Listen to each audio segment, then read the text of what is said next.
राधे राधे, जय श्री श्याम। और आप सभी कैसे हैं? आई होप सो मस्त होंगे, ज़बरदस्त होंगे। और मैं हूं श्वेता। आज मैं ये जो वीडियो लेके आई हूँ वो यूपीएसआई की जो न्यू वैकेंसीज आई हैं उससे संबंधित है। तो यूपीएसआई की न्यू वैकेंसीज आ गई हैं और आप लोगों को पता चल गया होगा कि इसके जो फॉर्म भरना स्टार्ट हुए हैं वो 12 अगस्त से 11 सितंबर तक, यानी कि पूरा एक महीना इसमें मिला हुआ है फॉर्म भरने के लिए। और आपने ओटीआर वगैरह नहीं किया है तो प्लीज़ ओटीआर करवा लीजिए, क्योंकि ओटीआर जब आपका होगा उसी के बाद आप ये फॉर्म भर सकते हैं। ठीक है, तो हम इस वीडियो में यूपीएसआई की जो न्यू वैकेंसीज आई हैं तो उनमें ये हम बात करेंगे जो वो उसके कितने पद आए हुए हैं, जनरल के, ओबीसी के, एससी के, एसटी के, इन सब के अलग अलग, और महिलाओं के लिए क्या अलग से वैकेंसीज हैं या जो पुरुष हैं उनके लिए अलग से वैकेंसीज हैं, इसके बारे में भी हम बात करेंगे। एग्ज़ाम पैटर्न क्या है, कुछ चेंज हुआ है या नहीं, इसके बारे में बात करेंगे। जो इनकी आयु सीमा है और आयु सीमा में कितनी छूट मिली है तो उसके बारे में भी, और इसका जो फिजिकल का जो क्राइटेरिया है तो उन सब के बारे में हम इस वीडियो में बात करेंगे। तो इसीलिए इस वीडियो में अंत तक बने रहिए। और वीडियो में आगे जाने से पहले अगर आप मेरे चैनल पर नए हैं तो मेरे चैनल को सब्सक्राइब कर लीजिए, लाइक करिए, शेयर करिए, ताकि अगर मेरी कोई वीडियो आए तो आपके पास सबसे पहला नोटिफिकेशन पहुंचे। ठीक है, तो अब हम बढ़ते हैं वीडियो में आगे। हम सबसे पहले बात करेंगे जो पद आए हुए हैं वो कितने हैं सभी कैटेगरी में। ठीक है, पहले हम बात करते हैं यूपीएसआई नागरिक पुलिस, उसमें कितने पद आए हुए हैं। तो सबसे पहले जनरल में आपके 1705 पद हैं, ईडब्ल्यूएस में 422 हैं, ओबीसी यानी कि अन्य पिछड़ा वर्ग में 1143 हैं, वो अनुसूचित जाति में 890 हैं, अनुसूचित जनजाति यानी कि एसटी में 82 पद हैं। तो टोटल मिला के 4242 यानी कि 4242 पद इसमें हैं। ठीक है, और दूसरा जो प्लाटून कमांडर है उसमें सिर्फ मेल्स ही फॉर्म भर सकते हैं, वो सिर्फ मेल्स के लिए है। तो उसमें आपके जनरल के 56 हैं, ईडब्ल्यूएस के 13 हैं, ओबीसी के 36 हैं, एससी के 28 हैं और एसटी के 2 हैं, यानी कि टोटल मिला के इनके 135 हैं। और महिलाओं के लिए भी अलग से बटालियन बनाई गई है, तो उसके लिए भी अलग से वैकेंसीज आई हुई हैं, तो उसका भी मैं बता देती हूँ आपको। उसमें जनरल का 47 पद हैं, ईडब्ल्यूएस के 10 हैं, ओबीसी के 27 और एससी के 21 हैं, एसटी के 1 पद है, 106 पद है। तो आप ये सब स्क्रीन पर देख पा रहे होंगे। तो इतने आपके पद आए हुए हैं, टोटल आपके जो पद है 4543 पद हैं। ठीक है, और 4200 ग्रेड पे की ये जॉब है, तो अच्छी खासी इसकी सैलरी है। तो अब हम बात कर लेते हैं कि मेल्स किस किस में फॉर्म भर सकते हैं।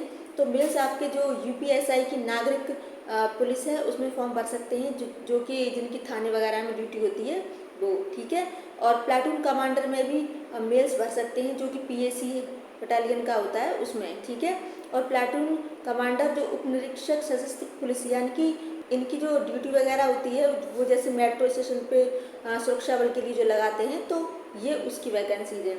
ठीक है, और महिलाओं के लिए मैं बता दूं आपको, तो महिलाओं के लिए यूपीएसआई नागरिक पुलिस की भी इसमें वैकेंसीज हैं, जो कि आपके जो 4242 पद हैं उसमें आपकी 20% महिलाओं के भी पद हैं। और ये जो अभी बताया था मैंने, जो ओनली महिलाओं के लिए वो 106 हैं, तो यानी कि महिलाओं के लिए अच्छी खासी वैकेंसीज हैं इसमें।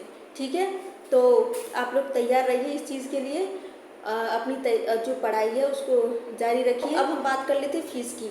तो फीस इसमें कितनी जा रही है उसके बारे में। ठीक है, तो इसकी जो फीस है वो जनरल के लिए, ओबीसी के लिए और ईडब्ल्यूएस वालों के लिए, इन सब के लिए 500 रुपये फीस है, चाहे वो मेल हो चाहे वो फीमेल हो। ठीक है, और आपके जो एससी और एसटी इन सब के लिए जो आपकी फ़ीस है वो है 400 रुपये। अब बात करते हैं आयु सीमा। आयु सीमा इसमें यूपीएसआई में क्या है, तो 21 से 28 इसमें चाहिए होती है एज लिमिट जो होती है, लेकिन एज लिमिट में छूट भी दी गई है इसमें।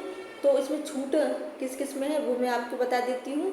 इसकी जो छूट है इसमें जनरल वालों के लिए 3 साल की छूट है, यानी कि 3 वर्ष, यानी कि अगर 28 है लास्ट, तो 28 में 3 जोड़ दीजिए, यानी 31 उनकी हो जाएगी। ठीक है, यानी 31 साल वाले फॉर्म इसमें भर सकते हैं। और जो ओबीसी है SC है, ST है, तो इन सब के लिए आपके ये 3 साल हैं और उसके 5 साल प्लस एक्स्ट्रा हैं, तो यानी कि 8 साल। अब 8 साल अगर आप 28 में जोड़ेंगे तो आपके 36 साल, यानी कि इसमें जो एज लिमिट है वो 36 साल है, तो इसमें वो फॉर्म भर सकते हैं। ठीक है, तो अब बात करते हैं हम एग्ज़ाम पैटर्न की कि एग्ज़ाम पैटर्न क्या है, चेंज हुआ है या नहीं हुआ है। तो चेंज ज़्यादा कुछ हुआ नहीं है, जो एग्ज़ाम पैटर्न पहले था वही है। तो उसमें आपके जो सामान्य हिंदी है उसमें आपके 40 क्वेश्चंस आते थे 100 नंबर के, और मूल विधि, संविधान और आपका सामान्य ज्ञान, ये भी 40 नंबर के क्वेश्चन आते हैं और ये भी 100 नंबर का है आपका। ठीक है, फिर आता है आपका संख्यात्मक एवं मानसिक योग्यता परीक्षा, तो इसमें भी 40 क्वेश्चन आते हैं और ये भी 100 नंबर की होती है। फिर आपकी आती है मानसिक अभिरुचि परीक्षा या बुद्धिलब्धि परीक्षा, या यानी कि तार्किक परीक्षा, जो यानी कि जिसे हम रीजनिंग बोलते हैं, तो वो, तो ये 40 क्वेश्चन इसमें आते हैं और 100 नंबर की ये भी होते हैं। टोटल जो पेपर होता है वो आपका वो 400 नंबर का होता है।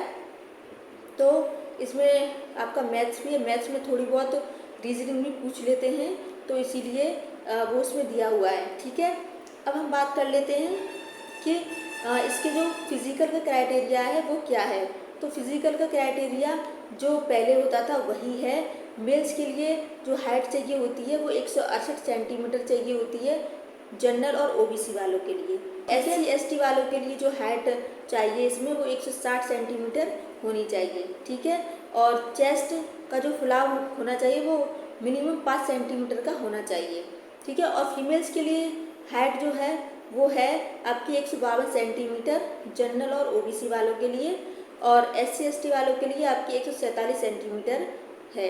ठीक है, जो महिलाएं हैं उनका वेट है वो भी कम से कम मिनिमम 40 किलोग्राम तो होना ही चाहिए। ठीक है, तो ये आपका फिज़िकल का क्राइटेरिया हो गया। अब फिज़िकल में जब आपकी जो दौड़ वगैरह होती है तो वो कैसे, वो कितनी क्या होती है उसके बारे में भी मैं आपको बता देती हूँ। तो उसमें आपके जो मेल्स हैं उनको 4.8 किलोमीटर की दौड़ करनी होती है, वो भी कितने मिनट में, 28 मिनट में।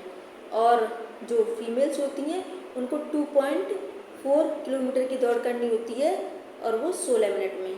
ठीक है, तो आप अपने जो पढ़ाई है उसको जारी रखिए, क्योंकि फॉर्म आ चुके हैं और एग्ज़ाम भी बहुत जल्दी करा लेंगे वो लोग, क्योंकि जिस तरीके से उन्होंने नोटिफिकेशन निकाला था और उसके बाद ये फॉर्म भी निकाल दिए हैं।